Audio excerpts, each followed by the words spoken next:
사랑하는 여러분, 안녕하세요. 지식과 지혜의 샘, 깊은 울림입니다. 우리는 불확실함이 가득한 시대를 살아가고 있습니다. 때로는 삶의 무게에 짓눌리고 내일의 방향을 잃은 채 방황하기도 하죠. 이러한 혼돈 속에서 과연 우리는 어디에서 흔들리지 않는 견고한 희망을 찾을 수 있을까요? 오늘 우리는 약 2000년 전 우리와 비슷한 시련 속에서 살아가던 이들에게 보내진 한 통의 편지를 통해 그 답을 찾아보고자 합니다.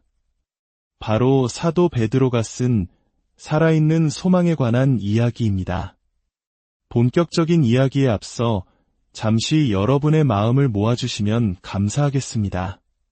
오늘 이 이야기가 여러분의 마음에 깊은 울림을 준다면 구독과 좋아요를 통해 저희 채널에 힘을 실어주세요. 여러분의 작은 참여는 이처럼 귀한 지혜와 위로의 메시지를 더 많은 분들과 나눌 수 있게 하는 원동력이 됩니다. 이 영상을 통해 하나님의 은혜가 널리 퍼져나가길 소망하며 듣고 나누는 모든 분들의 삶에 주님의 평안이 가득하기를 기도합니다. 오늘 우리가 함께 묵상할 말씀은 베드로전서 1장입니다. 베드로는 편지를 시작하며 듣는 이들을 이렇게 부릅니다. 예수 그리스도의 사도 베드로는 본도, 갈라디아, 갑바도기아, 아시아와 비두니아에 흩어져 나그네로 살아가는 하나님 아버지의 미리 아심을 따라 선택받은 자들에게 편지하노니 흩어진 나그네. 이 표현이 오늘날을 살아가는 우리의 마음에 깊이 와닿지 않으신가요? 마치 우리가 이 세상의 주류가 아닌 잠시 머물다 가는 이방인처럼 느껴질 때가 있습니다. 세상이 추구하는 가치와 우리가 소중히 여기는 신념 사이에서 괴리감을 느끼고 때로는 오해받거나 홀로 남겨진 듯한 외로움을 느끼기도 합니다. 마치 다른 언어를 쓰고 다른 가치관을 가진 사람처럼 말이죠. 이는 수천 년 전 신앙인들만의 이야기가 아닙니다. 치열한 경쟁 사회 속에서 물질적 성공만을 향해 달려가는 세상 속에서 진정한 의미와 가치를 찾으려 애쓰는 우리 모두가 느끼는 감정일지도 모릅니다. 하지만 베드로는 이 나그네라는 정체성 앞에 놀라운 수식어를 붙입니다. 바로 하나님의 미리 아심을 따라 선택받은 자라는 것입니다. 이것은 우리가 우연히 혹은 실수로 이 시대, 이 장소에 던져진 존재가 아님을 의미합니다. 하나님께서는 우리가 겪는 이 모든 혼란과 어려움을 이미 알고 계시며 그분의 위대한 계획 아래 우리를 바로 지금 이곳에 두셨다는 놀라운 선언입니다. 그렇습니다. 2024년 대한민국을 살아가는 우리 한 사람 한 사람은 하나님의 특별한 목적을 위해 부름받은 존재입니다. 위대한 신앙의 선조들이 21세기를 살도록 부름받지 않았습니다. 바로 우리가 이 시대를 위해 준비된 사람들입니다. 이 사실을 깨달을 때 우리는 세상 속에서 느끼는 소외감을 넘어 시대를 향한 거룩한 사명감을 품게 됩니다. 그렇다면 이 나그네와 같은 삶을 살아갈 힘과 용기는 어디에서 오는 것일까요? 베드로는 그 근원을 살아있는 소망에서 찾습니다. 우리 주 예수 그리스도의 아버지 하나님을 찬송하리로다. 그의 많으신 긍휼대로 예수 그리스도를 죽은 자 가운데서 부활하게 하심으로 말미암아 우리를 거듭나게 하사 살아있는 소망이 있게 하시며 베드로는 감격의 찬 외침으로 시작합니다. 하나님을 찬송하라. 고요. 왜일까요? 우리가 무언가를 잘해서가 아닙니다. 우리의 노력이나 자격 때문이 아닙니다. 오직 예수 그리스도의 부활이라는 역사적 사실, 그 엄청난 사건 때문에 우리에게 살아있는 소망이 주어졌기 때문입니다. 우리는 이 소망을 스스로 만들어낸 것이 아닙니다. 마치 아기가 태어나는 것을 스스로 결정할 수 없듯이 우리는 하나님의 주권적인 은혜로 이 소망 가운데 다시 태어난 것입니다. 우리의 과거가 어떠했든 얼마나 많은 실수와 후회로 얼룩져 있든 그리스도의 부활은 모든 것을 새롭게 하는 능력이 있습니다. 부끄러운 과거는 용서의 이야기로, 깊은 상처는 치유의 간증으로 변화됩니다. 이것이 바로 우리가 하나님을 찬송할 수밖에 없는 이유입니다. 그리고 이 소망이 우리에게 약속하는 유산은 세상의 것과는 본질적으로 다릅니다. 베드로는 유산을 세 가지로 묘사합니다. 썩지 않고, 더럽지 않고, 쇠하지 아니하는 것. 생각해 보십시오. 우리가 세상에서 사랑하고 소유하는 모든 것들은 시간이 지나면 변합니다. 새로 산 스마트폰의 반짝임은 금세 손때와 흠집으로 흐려지고, 애지중지하던 새 차도 세월의 흔적을 피할 수 없습니다. 우리의 건강, 젊음, 관계, 심지어 가장 뜨거웠던 열정마저도 시간이 지나면 희미해지기 마련입니다. 모든 것이 쇠락의 법칙 아래에 있습니다. 하지만 우리에게 약속된 하늘의 유산은 그렇지 않습니다. 그것은 결코 썩어 없어지지 않으며 세상의 죄로 더럽혀질 수 없으며 영원토록 그 영광의 빛이 바래지 않습니다. 왜냐하면 우리의 유산은 물건이 아니라 바로 살아계신 예수 그리스도 그분 자신이기 때문입니다. 그분을 향한 우리의 사랑, 그분 안에서 누리는 기쁨, 그분의 아름다움은 영원히 시들지 않으며 오히려 시간이 갈수록 더욱 깊어지고 풍성해질 것입니다. 이 놀라운 진리가 바로 우리 소망의 핵심입니다. 그러나 베드로는 이처럼 영광스러운 소망을 이야기하면서도 우리가 살아가는 삶의 고통스러운 현실을 결코 외면하지 않습니다. 성경은 동화책이 아닙니다. 삶의 거칠고 어두운 단면을 정직하게 마주합니다. 그러므로 너희가 이제 여러 가지 시험으로 말미암아 잠깐 근심하게 되지 않을 수 없으나 오히려 크게 기뻐하는도다. 이는 너희 믿음의 확실함은 불로 연단하여도 없어질 금보다 더 귀하여 예수 그리스도께서 나타나실 때에 칭찬과 영광과 존귀를 얻게 하려 함이라. 여기서 우리는 신앙의 위대한 역설을 마주합니다. 우리는 살아있는 소망 때문에 기뻐하지만 동시에 여러 가지 시험으로 인해 잠깐 근심할 수 있다는 것입니다. 여기서 시험이란 박해와 핍박뿐만 아니라 질병, 경제적 어려움, 관계의 깨어짐, 예기치 못한 사고 등 우리가 인생에서 마주하는 모든 종류의 고난을 의미합니다. 이러한 고난은 우리를 무너뜨리고 쓰라린 분노와 원망에 사로잡히게 할 수도 있습니다. 하지만 우리가 고난 속에 담긴 하나님의 뜻을 이해하려 노력한다면 그 고난은 오히려 우리의 믿음을 정련하는 도구가 될 수 있습니다. 마치 대장장이가 쇳덩어리를 뜨거운 불에 넣고 망치로 두드려 불순물을 제거하고 강철을 만들어내듯 하나님께서는 고난이라는 풀무불을 통해 우리의 믿음 속에 숨겨진 거짓된 희망들을 태워버리십니다. 우리는 고난을 겪기 전까지 우리가 얼마나 많은 것들에 헛된 희망을 두고 있었는지 깨닫지 못할 때가 많습니다.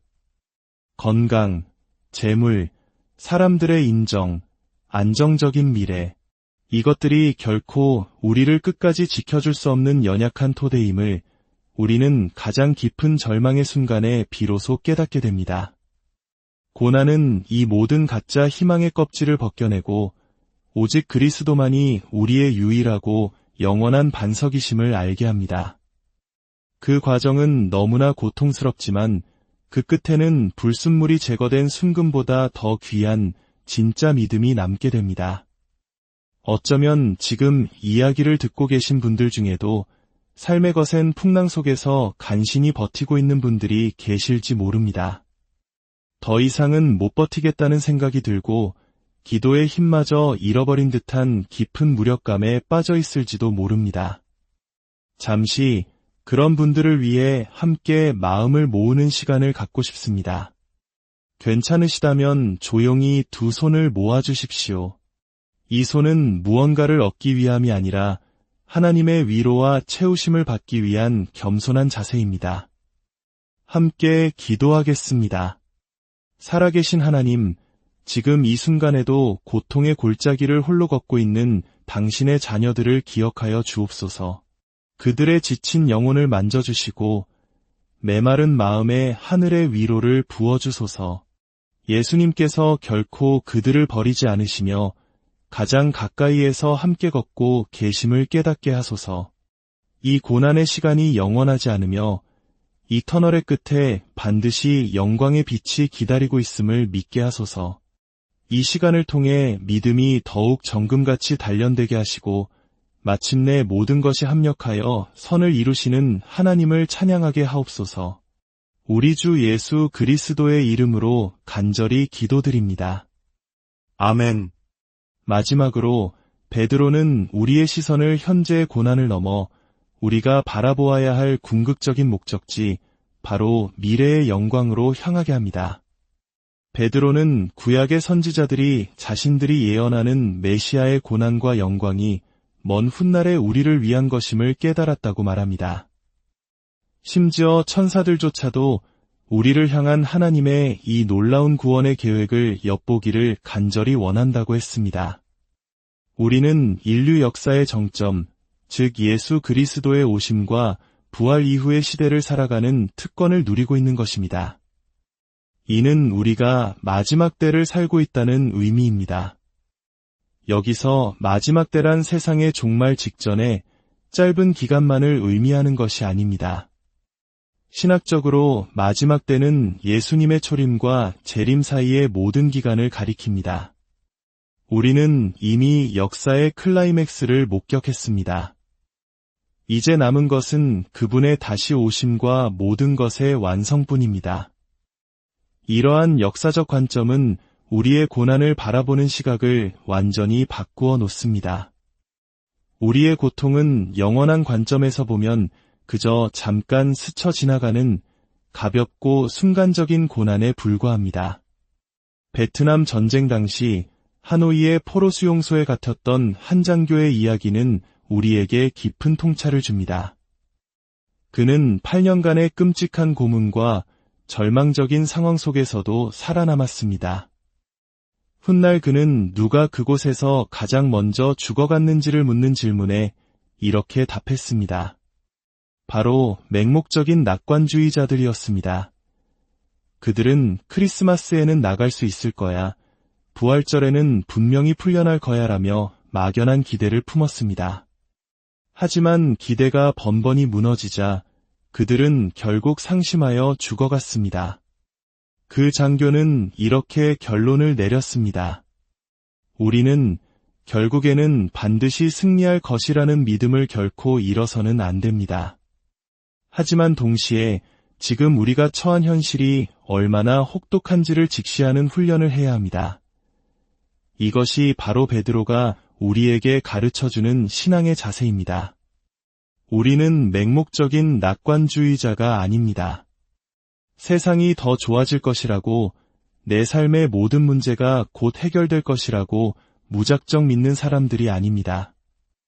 오히려 우리는 세상의 어두움과 우리 삶의 고통스러운 현실을 누구보다 정직하게 마주합니다.